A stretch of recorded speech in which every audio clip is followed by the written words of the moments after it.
Hey, what's going on, everybody? It's the same Leggy here representing TeamJVS. Here you guys, another series review from Netflix. I'm talking about The Madness. So Coleman Domingo is back. If you have not seen anything from Coleman Domingo, he is electric. Whether it is The Walking Dead, whether it's newly released film Sing Sing, whether it is Color Purple, whatever it is. I mean, he's about to play Joe Jackson in the new Michael Jackson, biopic.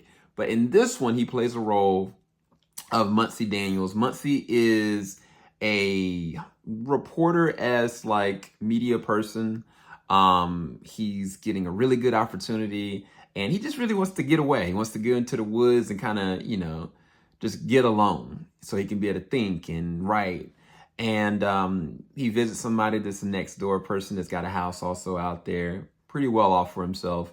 And, they had an interesting conversation, and then a worst case scenario happens. Muncie is running for his life, and the first thing he's thinking is, I need to find the police immediately.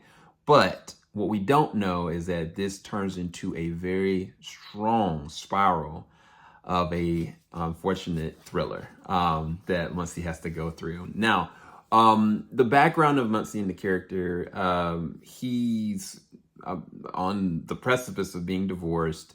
He's kind of estranged to his family and also his children. Thaddeus Muxons, who's in, he played a role of Adonis, or a younger Adonis in Creed 3. He plays the role of Demetrius, his son. Dean Cole plays the role of his lawyer. And there's a slew of other interesting actors and actresses in this. But the thing that makes this work is the intrigue and the surprise of what is actually happening. Every single turn, Coleman's character is trying to uncover what's happening. How did this happen? How did I get put in this situation? And how do I make sure that I'm not implicated in this situation as a black man? And it's kind of like every single episode, worst case scenario, worst case scenario, worst case scenario. And it just continues to unravel. But the thing I think that's the genius of this is that every single episode, progressively, you're understanding and unpacking Muncie as a character. You're understanding that he has a past. Like he had a dad that was dealing with certain circumstances himself on a mental level. You unpack that he maybe is not the best at making connections with people, specifically his family, or being there or available for him. He also is very high-strung and abrasive. And I think that the thing that works with this is Coleman Domingo. He, every single moment, even when the character is doing something very dumb, in my opinion, or he's putting himself in more of a situation, Coleman Domingo has this way of just immersing himself on an emotional level that makes you immediately connected. Like, there are moments that as the episodes go on that I'm like, this character is not a good person. Like, I don't know if I can connect with him. But you get behind the fact that you want to make sure that at least there's this uncovering of what's happening, that nothing is kind of coming against the character. But unfortunately, that's the crux of the show. Every single episode, every single turn, this character is just put through the ringer. There's moments where he's absolutely implicated. There's moments where he's estranged from people that he thought he trusted. And it just keeps going deeper and deeper down a dark hole, because now, as the series goes on, he's having to do more and more riskier things out of a sense of desperation. And then the other thing is that there are certain other characters that kind of come into play that make him make even more drastic, unfortunate decisions. Like Dean Armstrong plays the role of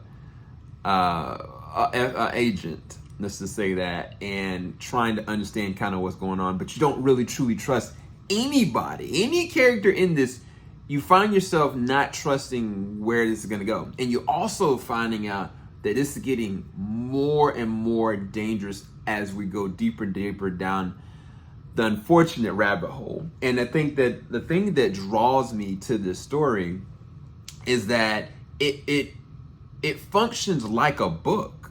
Like, when you read a book and you kind of like, oh man, what's going on? This character's dumb. Like, oh wow, no, this is unrealistic. But you just keep getting drawn into how this is going to actually play out. And so by the time you get to like episode 2, you're locked in. Like, you're just like, I need to take my time. I don't know where this is going to go. And I think that the way that it's directed and the way that it's acted caters to you wanting to kind of finish this through. The thing that I'll compliment with it is there's a lot of interesting moments in imagery. Sometimes you have to pay close attention to kind of who's talking or who's saying what, or what's kind of placed in a specific scene. And it adds to your paranoia about who you trust, while at the same exact time keeping the intrigue and the entertainment up. I think it's paced pretty well. There are moments where it kind of feels like, not necessarily a chore to watch it, but it feels like, man, what else is next? And it kind of gets, it drowns you in, so to speak. There's a anime that I love called ReZero. And one of the things about the first season, like, it's sometimes it's a lot for you to kind of just accept, like, man, this keeps getting worse and worse and worse, and you just have to go and just roll with it. But I think that the way that they actually do it and telegraph it, and also with Coleman being at the helm of it, it works really well. This is going to be released out November the 28th, I believe. And I highly recommend you go and check it out. You're going to get locked in, and you're going to love what Coleman does with this one. So this was also created by Stephen Belber, and I think that he's doing a really good job with the way this is kind of processed. This is a limited series, so this isn't going to be multiple different seasons. But for what you get, I think you're going to be very entertained by it. So let me know what you guys think of it once you go and check out The Madness. Again, I have not spoiled anything because the psychological aspect of what's happening is even more of a interesting question mark. So definitely let me know what you guys think. I'll talk to you guys later. Keep it locked. JVS, we ain't gonna stop. Peace, everybody.